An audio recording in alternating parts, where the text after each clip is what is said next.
Hey, boss man, no frills here. This one is for all the fitness, bikini, bodybuilding competitors out there. A question that came through, more like a myth buster, true or false. It was, do squats and deadlifts thicken your waist? Well, we'll get to the true or false at the end, but this one I think is pretty self-explanatory. First, let's look at the premise of the question.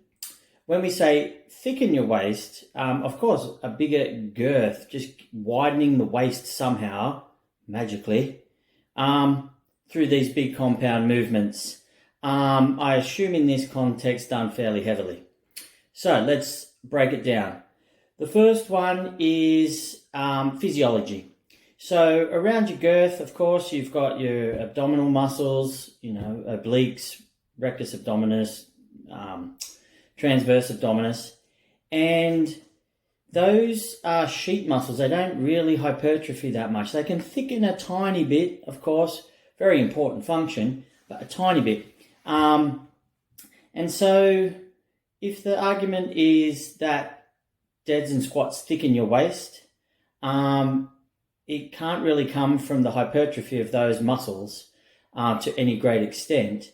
And then if the argument is that squats and deads do that, then the thousands of heavy crunches and oblique work that most physique competitors do would also serve the same purpose. So, and that doesn't thicken the waist either, of course. All it might do for the tiny fraction of hypertrophy is, once you get into comp condition, give you visibly a bit better midsection for definition.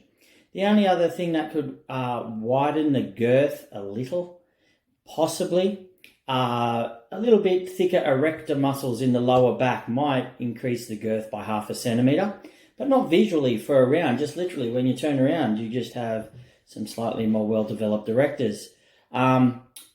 Second, of course, it cannot hypertrophy the organs, so that it's not coming from there.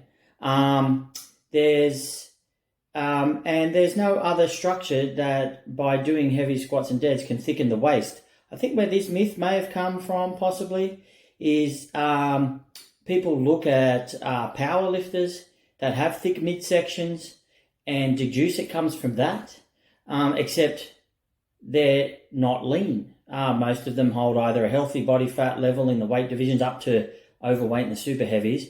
So they have thick midsections, and maybe people correlate that to having a thicker midsection on stage. But I've known plenty of very heavy squatters and deadlifters, hybrid powerlifter bodybuilders, hybrid powerlifter bikini girls, who cut down, and once they lose all their subcutaneous and visceral fat, their midsections go all the way back down to their smallest measurement that they've previously measured when they've cut down.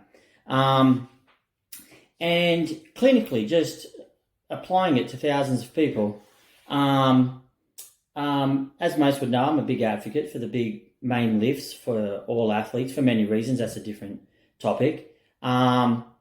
And we do all the measurements, and we get some people that start from novice who haven't really done much of that. And when they get back into comp condition, their waist measurements are exactly the same. Even after 5 to 10 years of lifting, they go back to the same measurement.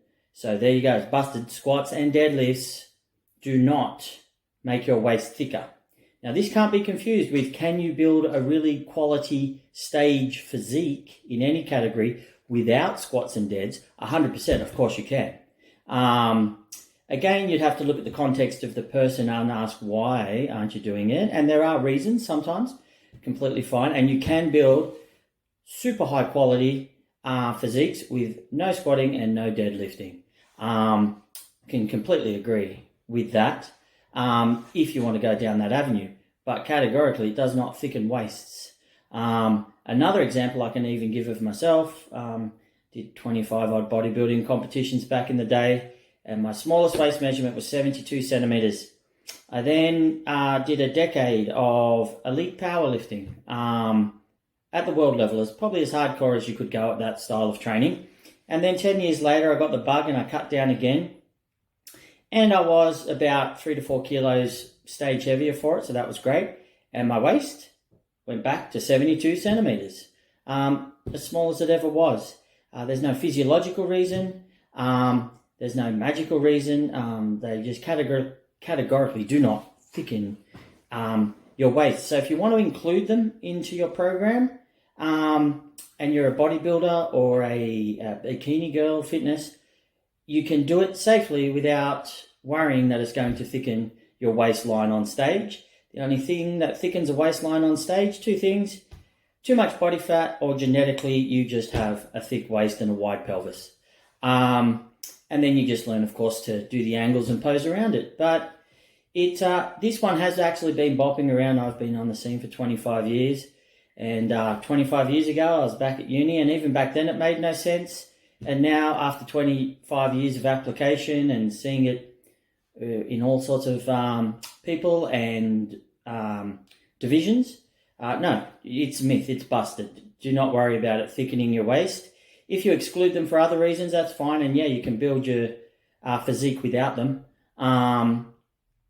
But you can also do it very safely with them and have no fear of thickening your waist, because there is no reason why it would, and it doesn't. So that's my thoughts on the good old myth of squats and deads thicken your waist. And next week we'll cover another topic, another question.